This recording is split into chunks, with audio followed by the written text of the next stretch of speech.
What is the difference between a betting allegation versus a match fixing allegation? The allegation is that he's been betting, but the defense is that, oh, I was just on these illegal betting websites playing card games. Sounds legit, Krishna. What do you think? We let that slide. Honestly, who can blame him? It's Diwali time. If he wants to play a little bit of online teen patti, who are we to blame him, man? There is this angle towards them being addicted to betting, right? I mean, you can't take addiction of any kind lightly. I think there should be a ban on betting, even if you're not playing, even if it's different teams in football. You just have more information on the inside. And two, because it's a slippery slope. You can also bet on player movement, manager sacking. There are several scenarios which have become a bettable event. Whenever he was playing, he pretty much bet on his team winning. Whenever he was not playing, he pretty much bet on his team not winning. You should know that's not good. Yeah, no kidding, right? I think getting fined £70,000 for a £27 bet is as hilarious as it can get.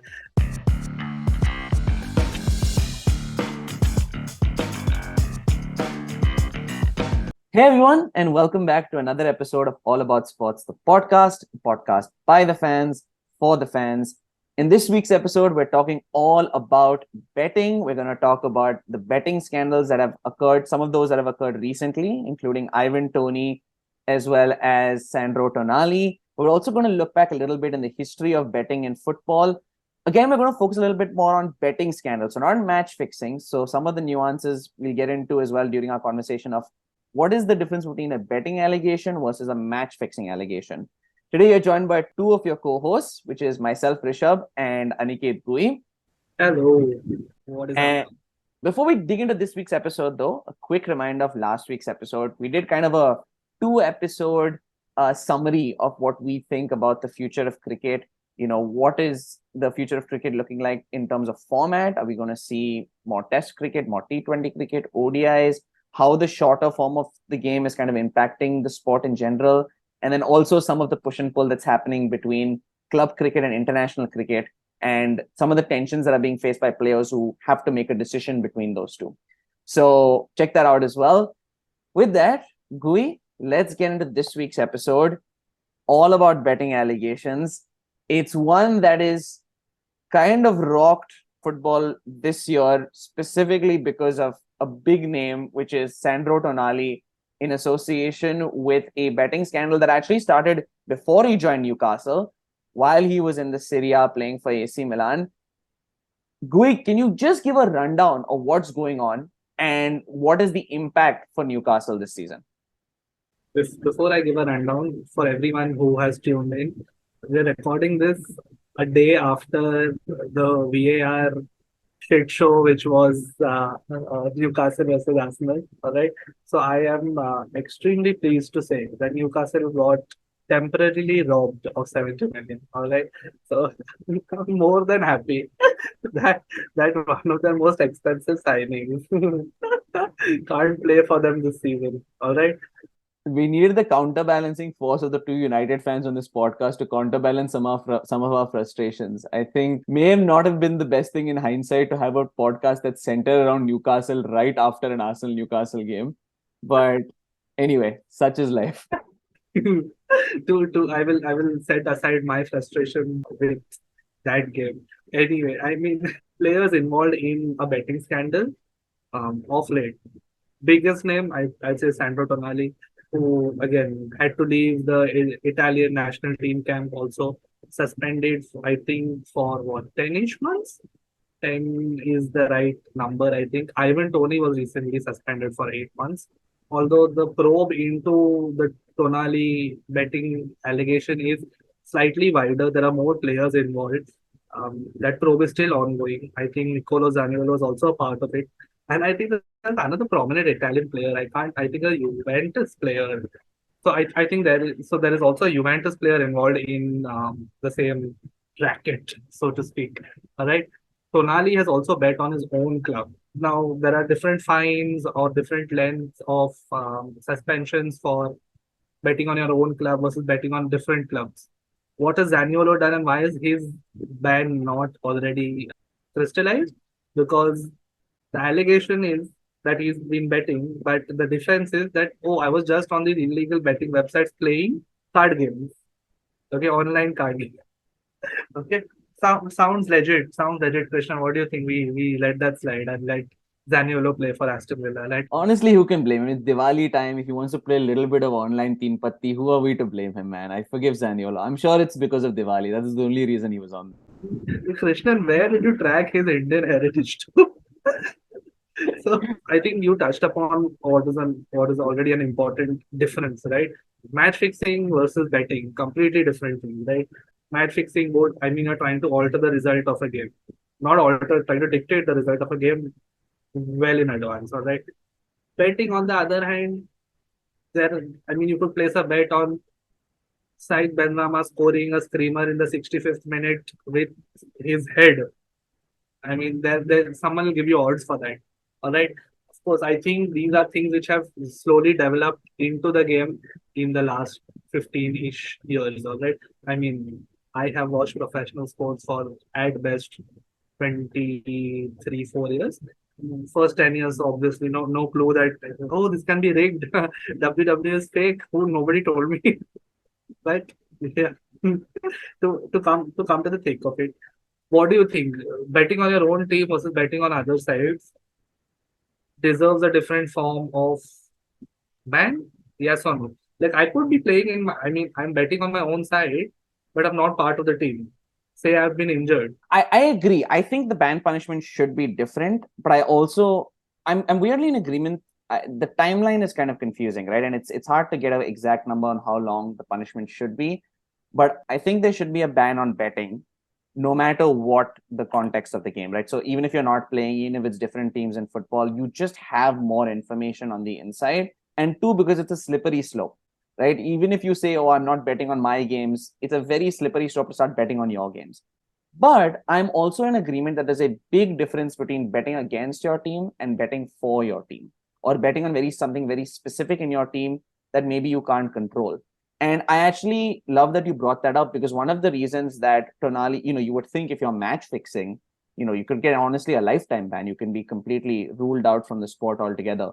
One of the big reasons that Tonali is only a 10-month ban that became effective in October 2023 and will go all the way till August 2024 is that even though he did bet even on games that he was in, so he did make bets on Milan games, he bet on Milan to win.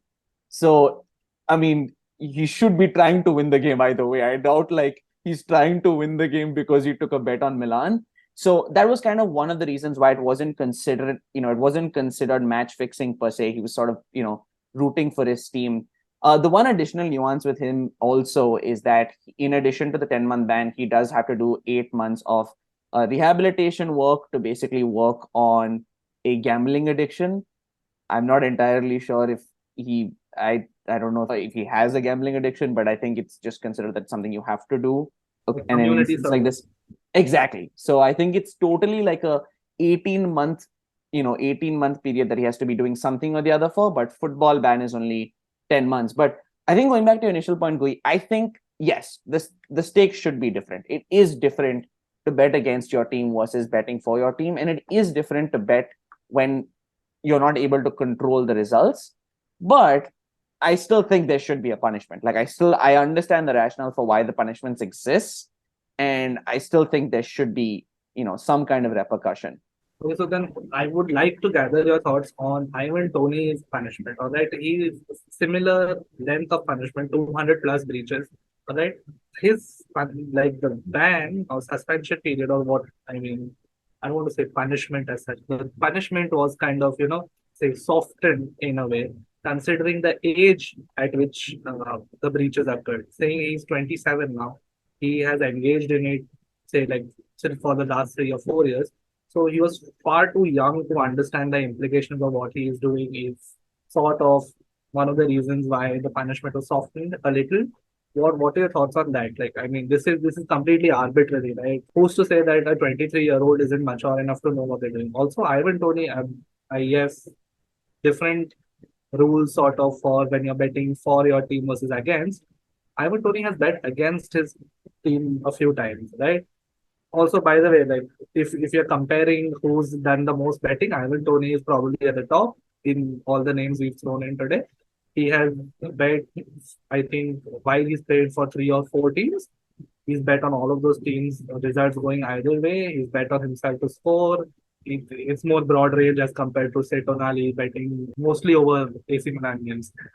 That's based on available information. We're not saying one is worse than the other, but I think the FA investigation just happened to have more information than whoever investigated Tonali, which is, I think, the Italian prosecution for football. Yeah, it is. I think one of the challenges with this thing is exactly like you said, there isn't a whole lot of consistency in what the punishment would be, right? I think each of the football federations have their own rules on how long the punishment can be, but there isn't a lot of clarity on exactly how long it will be. So, like you said, each of these instances, it typically goes to some kind of hearing and then there's an adjustment based on it. The reason I'm honestly okay with that is I think there's a little bit of logic is I'm not saying it's always going to be fair. There will be issues that come up, but there is generally some logic applied to adjust the period that has occurred, right? Like you said, for Ivan Toney, the justification was maybe that he's younger. I think one of the other nuances is that for Ivan Toney, of the 8 months, I think the first 4 months he's not even able to practice with his team. So I think on September 17th, he'll be able to go back to practicing with the team and at least go to training, but he'll only be able to play starting January 2024. So there's a little bit of a lag of 4 months. Hopefully, he does it for us. But and hopefully by that time, you're right. Hopefully by that summer transfer, he's doing it for Arsenal and not Brentford. But yeah, it is. I think there's just a little bit of nuance and inconsistency. And I think maybe as this becomes more of a prevalent issue, there'll be more of a UEFA regulation or a FIFA regulation that makes the ruling more consistent. I think it would be helpful to have a little more consistency. But with any rule, I think I'm okay with there being a little bit of wiggle room for situational differences, right? Like, are you betting for or against your team? The age of the player. Is it a person? Was it him betting directly, or was it someone else involved in the family who is betting directly, right? Was he just giving information about something that's about to happen and some other like relative bet on his behalf? Like, I can't always blame a player for that necessarily happening. So I think there needs to be nuance and there needs to be space to allow for that nuance. And I think just going to your point on Ivan Toney, exactly like what you said, a summary of his charges, there were 126 bets that were made by Ivan Toney in matches, relating to games that were in competitions that Brentford were actually in at the time. Of those 126, 29 were in respect of the club that Toney was playing for at the time. Of those 29, 16 were related to his own team, of which 15 of them were betting on his team winning, which is kind of nice. And so just to confirm, of those 29, 16 were games in which he was playing. And of those, 15 of those, he bet on the team winning. It is funny, though. Of the 29, there were 13 that were placed by Toney, but in games where he was not playing. And all 13 of those, I think he bet on his team not winning. So whenever he was playing, he pretty much bet on his team winning. Whenever he was not playing, he pretty much bet on his team not winning. So it's a little bit, it's a bit of a funny situation. Again, it's not match fixing. The energy I want at Arsenal, right? This is the energy I want. Like, I need to play every game. Okay, I am going to make this side win. This is the energy we want in the front line. Let's go. But it just seems like a weird thing for this to come out and be in part of the same team, right? It just seems like a toxic environment. Like, I can't imagine going back to your teammates and being like, yeah, admittedly, when I don't play, I kind of think we can't win. It just seems like a shitty thing to do as a teammate. It's also funny when he also 15 times he also bet on himself scoring. So again, it's hard to it's too dangerous when it's a player betting on themselves or betting on their team, because anyway they're trying to win. But like we spoke about earlier, it's a slippery slope to betting against your team. And in the case of Ivan Toney, he has bet against his team, even though it was in games that he didn't play. And B, like, it will play on your mind, right? It's simple things like decision making when you're one-on-one with a keeper with a player to your side. As it is, we know strikers are kind of prone to not passing the ball in those situations. If you have the added information that you've taken out a bet for yourself to score, there's an even more justification to not make the most sensible decision. I understand why the ban was served. I'm okay with there being some kind of justification that he was young. saying that he was unaware of what he was doing to me seems unlikely. It seems unlikely that someone, even at the age of 15 years old, didn't know the repercussions of betting against your team, especially in a game. You should know that's not good. Yeah, no kidding, right? Now, Krishnan, I genuinely have a question for you. Like, because I don't mean to trivialize it, but say Ivan Toney, he basically like Tonali also and Toney. I think there is this angle towards them being addicted to betting, right? Which is why you need the wiggle room in terms of changing what their sentence looks like in terms of the ban or a suspension. Because it's really important. Because, I mean, you can't take addiction of any kind lightly, right? And the impact of how it kind of will play on someone's mind when that has a negative impact on their day to day, right? But I think in England, like footballers are not allowed to bet on any form of football. There are plenty of other sports to kind of put your money into. And England being a kind of a sport heavy plus a betting heavy nation, I think there is enough avenues to kind of splurge your cash on.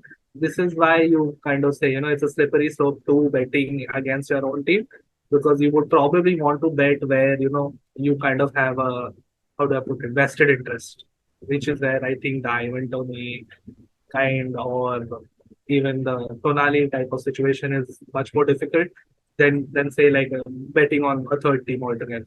And I think that's a great point because I don't know if I went over this earlier, but just to go over the exact rules. So for the Italian Football Federation, the exact rule is players, coaches, and officials are barred from betting on any events organized either by the Italian Football Federation, FIFA, or UEFA. So they're actually banned on being involved with any games that are organized by those three associations, even if it's not associated with their team.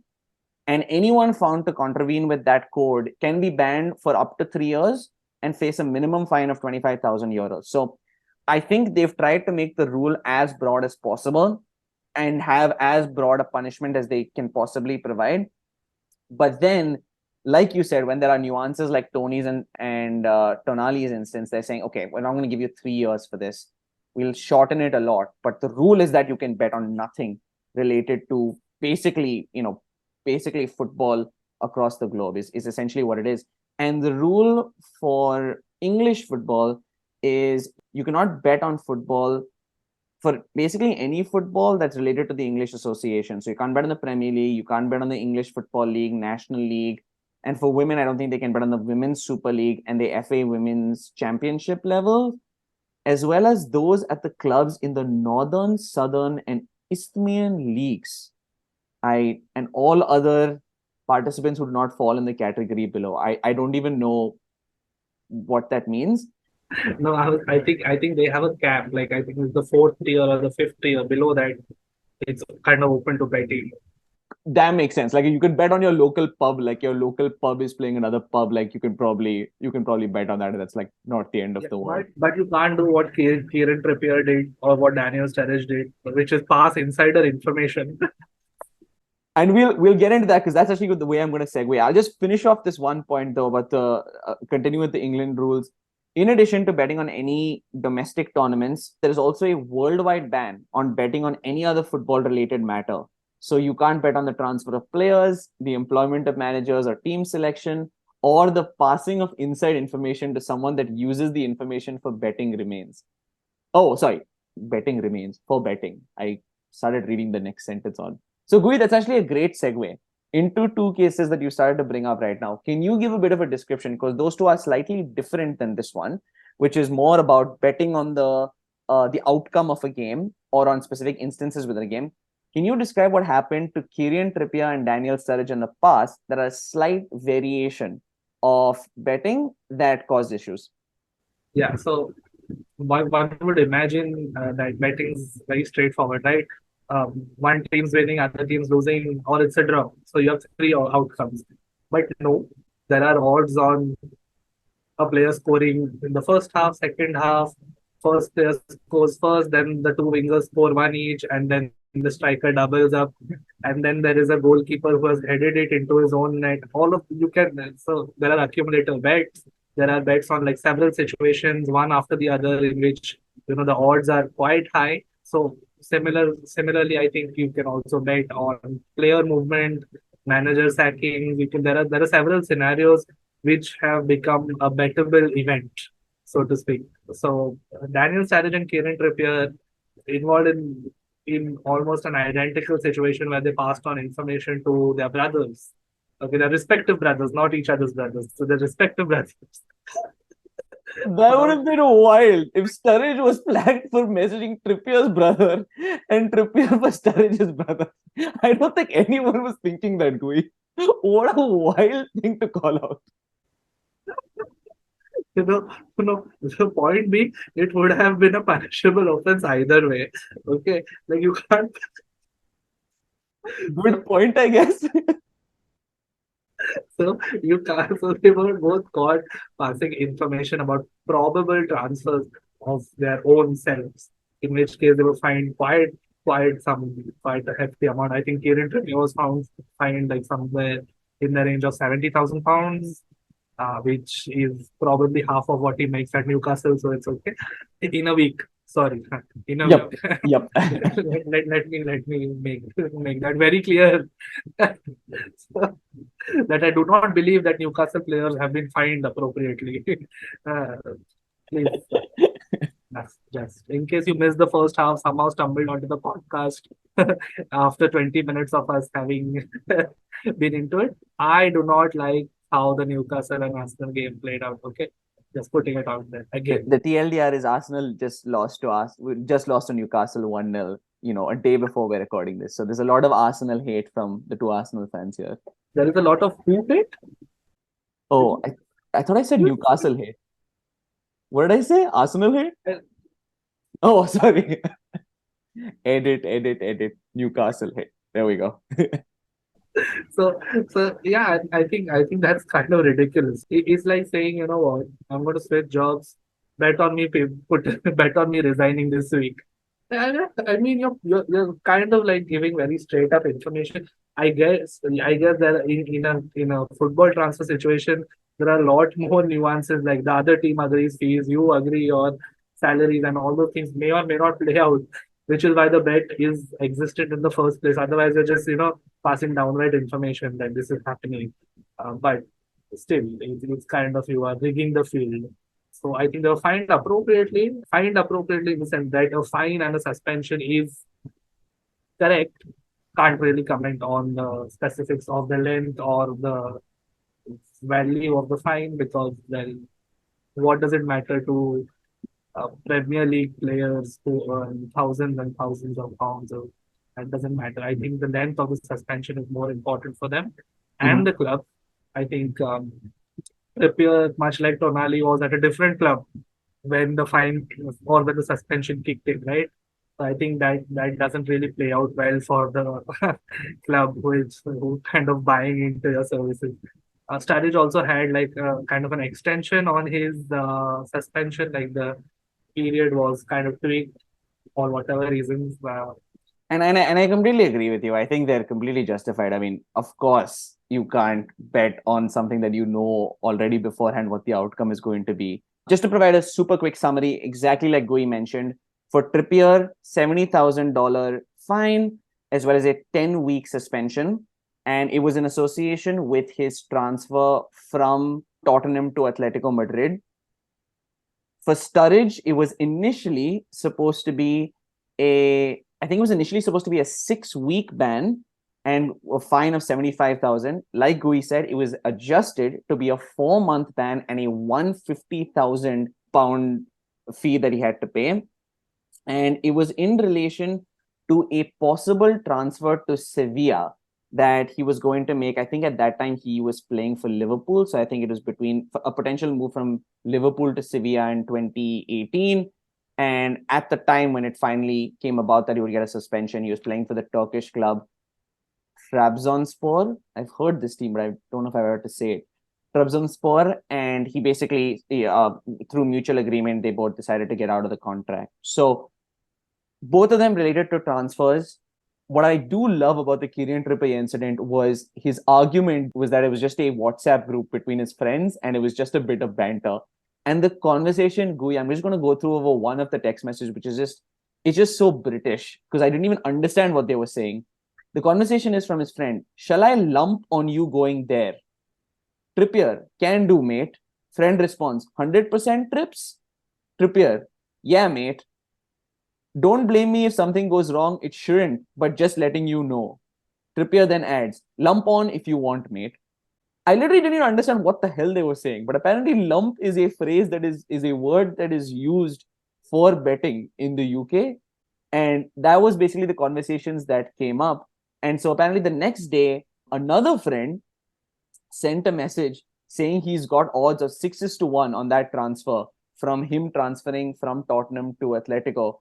And £27 was bet by that friend who they've not identified the name of the guy. And then Trippier, on a group that included that friend, basically said it's happening. So pretty similar instances. They've just spoken to people close to them. I think getting fined £70,000 for a £27 bet is as hilarious as it can get. I thought the sum must have been quite high, but okay. Now I think that a 70,000 fine is justifiable. That's too much. There's too much money.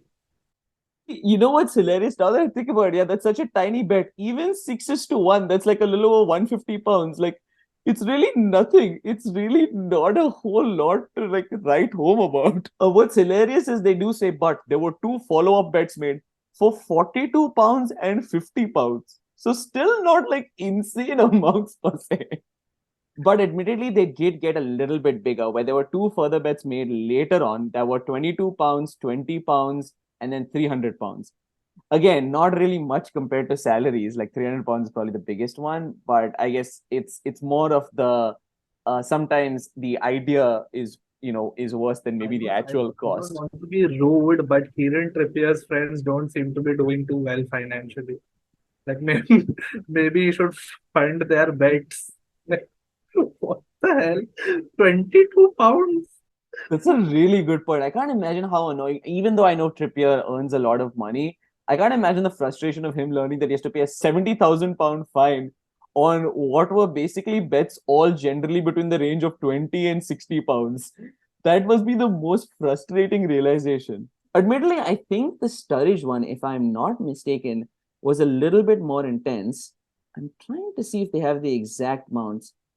Okay, so Sturridge, almost 14,000 was wagered in total by people directly or indirectly connected to Sturridge, and attempts were made to place a further £20,000 on potential moves for the striker. So for Sturridge, it was more significant, either like from people somewhat related to him. So those were at least larger. What's hilarious though is they were all betting on a move from Liverpool to Sevilla that eventually didn't end up going through, and he actually went to West Brom on loan. So I can't even imagine how pissed off the people who bet on his behalf. They've betted approximately, like they were trying to bet almost £13,000 on something that he's like, yeah, this should probably happen. And it doesn't happen. I think we should have a poll on which bet was worse. Who got more hard done? Kieran Trippier or Samuel Sturridge's relatives? I think honestly, this Sturridge sounds a lot like one of those friends who's like overly confident way before something happens. Like, हाँ पक्का वो तो होने वाला है. मैं कह रहा हूँ ना हो गया. बस मैं कह रहा हूँ कि हो जाएगा. And then 3 weeks later comes back to you and says, अरे होने वाला था. Like it was about to get done. It was about to get done. बस last minute में कुछ हो गया that it didn't get done. And then you basically rearranged all of your plans to now go to a visit to Sevilla in March, and this friend has now told you he's not going to be in Sevilla anymore. So it is a very funny situation. The one other situation I just want to bring up, only because it's a current investigation that's going on, is Lucas Paqueta with West Ham, another big marquee signing by West Ham, similar to Sandro Tonali's move to Newcastle. His is actually in relation to a yellow card. For context, Lucas Paqueta, which I learned through this article, is from a really small island off the coast of Brazil. And very interestingly, a probe into him began when several bookmakers in Brazil received like a weird number of bets that Paqueta would be booked during West Ham's Premier League game against Aston Villa that happened on March 12th. And they found out that a lot of the suspicious bets could eventually be specifically traced back to Paqueta Island, where Lucas Paqueta is from. Apparently, it's pretty common that Ireland that you take the last name of the island that you're from.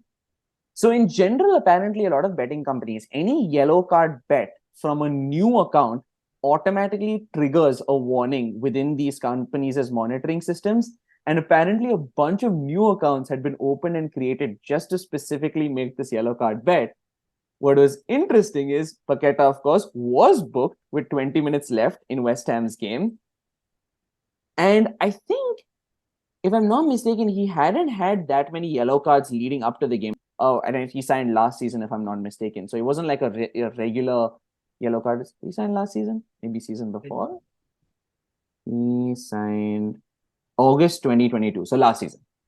Okay. So he did sign last season. And I think leading up to it, I got to check the stats, but I think it was either 2 or 5 yellow cards he got before that game. So nothing like crazy per se. But he does get a yellow card in that game. That's basically what triggered off the review into a potential betting issue for him as well. So far, no information. He's had to do a few interviews, and I think he's had to go in for a few review conversations, but nothing is yet that we've heard from him. But it's something that could potentially be an issue going forward. So with that, that's all the cases that we want to cover. Of course, there are a lot more betting scandals that you can look into from the past. There's one with Joey Barton as well. There are lots of other interesting ones you looked into, but we hope from this episode you probably have a good idea of the cases where sports betting can or can't be considered to be match fixing, and hopefully this gives you an idea of like some of the more recent instances that have happened. But Gui, before we sign off, I want to challenge you a little bit, and since it's all about betting, I have looked through a few online betting websites on a few different questions, and I'm going to rapid fire ask you some questions. First things that come to mind, you're not competing with anyone because I obviously have the answers. I'm going to ask you football related questions, just betting on odds for most likely to win certain things, most likely to lose certain things. But with that, are you ready, Gui? Are you ready to get into them? Rapid fire. Very important question. Do Yes. I get options? You will not have any options whatsoever, but you shouldn't really need options. It's very few like specifics. Like it's not that specific. You shouldn't need options. Okay? All right. Yes. Okay. Starting off, let's look at the top 3 leagues in the world. I'm considering those to be the La Liga, Bundesliga, and Premier League. Let's start off with the Premier League since we've been talking about the Premier League for so long. This is all based on Vegas Insider, so don't complain to me if you don't like these odds, okay? This is just what the odds were given to me from Vegas Insider, okay? Top 3 teams to win the 2023-2024 Premier League season, Gui. Man City, Arsenal, Liverpool. Perfect. Bang on 1, 2, 3. Man City minus 150, Arsenal plus 450, Liverpool plus 450. Bang on. Next one, La Liga. Same question. Oh, there is a third team. That's a good question. We're going to Bundesliga next, by the way. So let me actually. I'm more petrified about that question. Yep, it gets tougher. So Barcelona, Real Madrid, and just for fun, I will say Real Betis. That is a fun answer. You're actually. I'll also ask you for order. Is that the order you're going with? Madrid, Barca, Betis.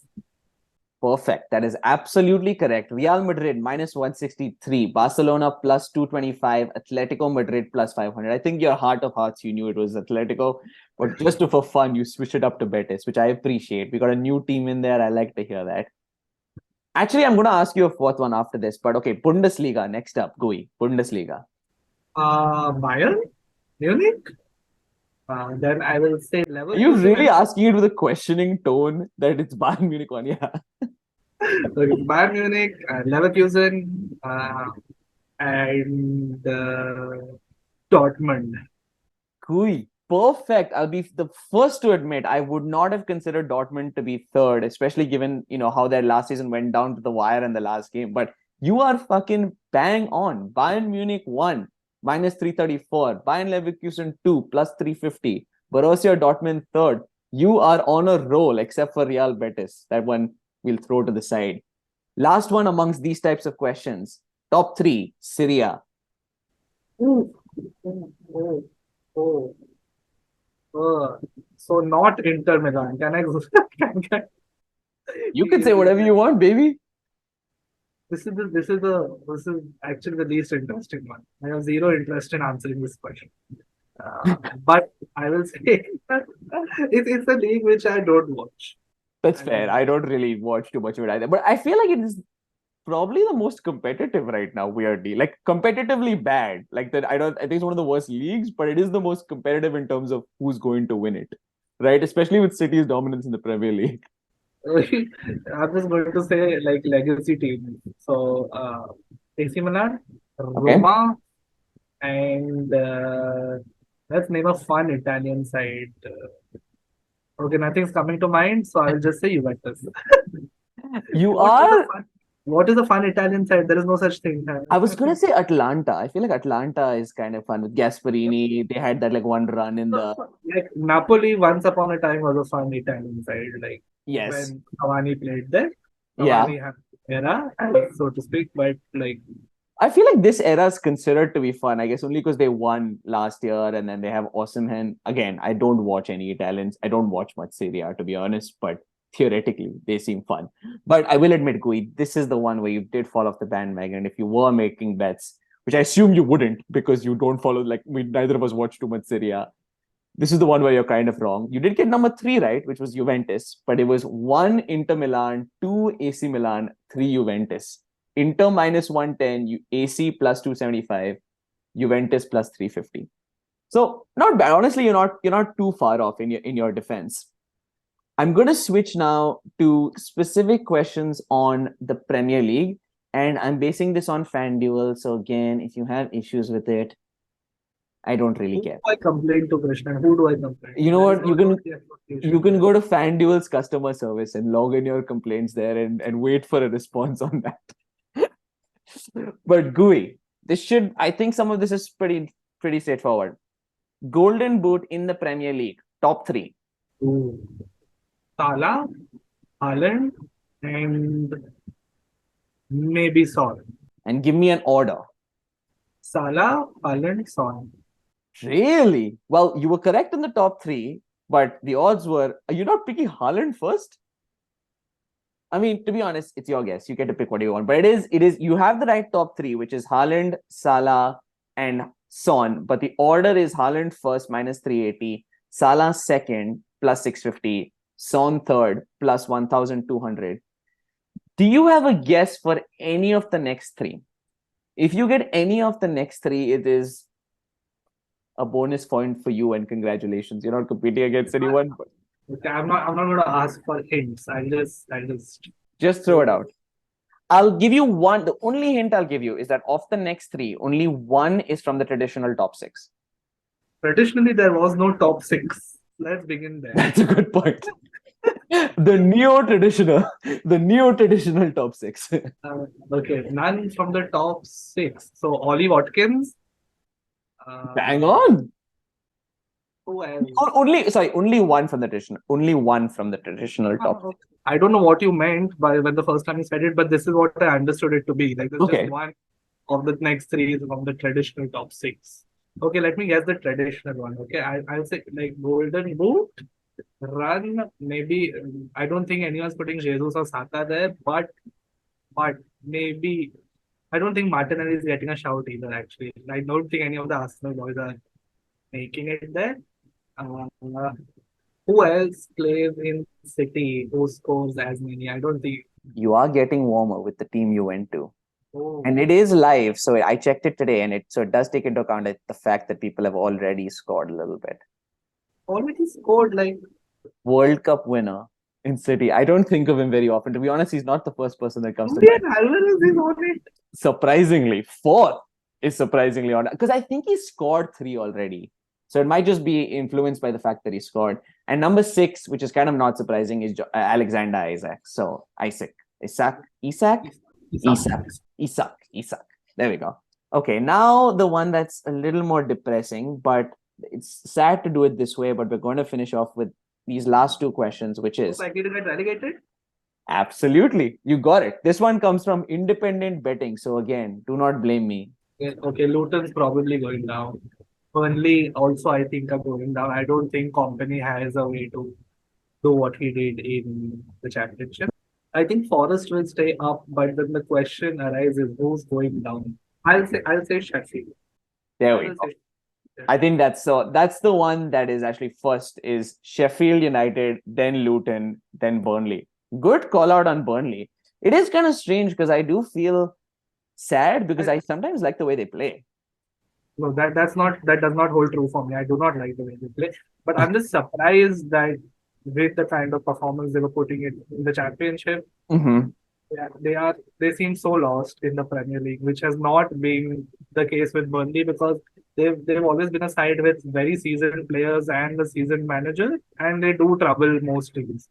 I mean, whatever the kind of gameplay they adopt, they do some. They were never a pushover, which is what they kind of seem like right now. And correct me if I'm wrong, are those all three? Aren't those all three the promoted teams? Yeah, those are all three of the promoted teams, aren't they? Yeah. Gooey, but I'm going to finish off on a positive note because that's a pretty depressing note to finish off on. So the odds for the 2026 World Cup, again, this is from Vegas Insiders, are already out for the winners of the 2026 World Cup. Who are the top five? Give me the top five. France. Still, let's see. I think the Germans make it this time somehow. England, because I think they're kind of a betting man's favorite in general. So I've named four, right? Correct? So I've named three from Europe, one from South America, and I'll say one host nation. I'll say Mexico makes it. Wow, that is a ballsy pick. You had it kind of right. You had France, Brazil, England, right? The two you missed were Argentina and Spain. Mexico's a tough call, dude. Even in this odds list, I think USA is above Mexico in terms of the picks. Most certainly they are, yeah. Yeah, and not a bad call on Germany because Germany is actually sixth in the list. So, okay, now you have the information. It's France, Brazil, England, Argentina, Spain. What is the order? Okay, so England, I think say like second. Number one would be Brazil, three Argentina, fourth France, and fifth Spain. Gooey, that is impressive as hell. You've gotten basically all of them wrong. You somehow got Spain right, which was fifth. Bro, how are you picking France? France is like the most insane squad. Although, to be fair, as a person who's consistently lost the quiz, I can't judge. I don't know what it's like being on the other end. It's a different experience. But the point is, it's 3 years away. So I'm thinking from that perspective. It's 3 years down the line. That is true. Although, dude, they have the best young squad too, man. Dembele, Chouameni, Camavinga, Varane is still probably going to make it till then. They Upamecano. don't need a center back. They Yeah. have Saliba. Saliba. Yeah. So just to confirm the order, it's France plus 450, Brazil plus 600, England plus 800, Argentina plus 900, Spain plus 900 as well. Next up were Germany 1000, Portugal 1400, Netherlands 1600, Italy 2000, and then USA 3300 above Belgium. Kind of to be expected. I think USA might be better than Belgium with their aging squad. But Gui, thanks for playing along. That was actually pretty fun. I didn't expect a lot of these answers. I definitely did not expect Julian Alvarez to be fourth on the current Golden Boot prediction. For everyone listening, we hope you enjoyed this episode. If you did enjoy this episode, make sure to share it with anyone else who might like it, and do check out the other episodes that we have on our channel.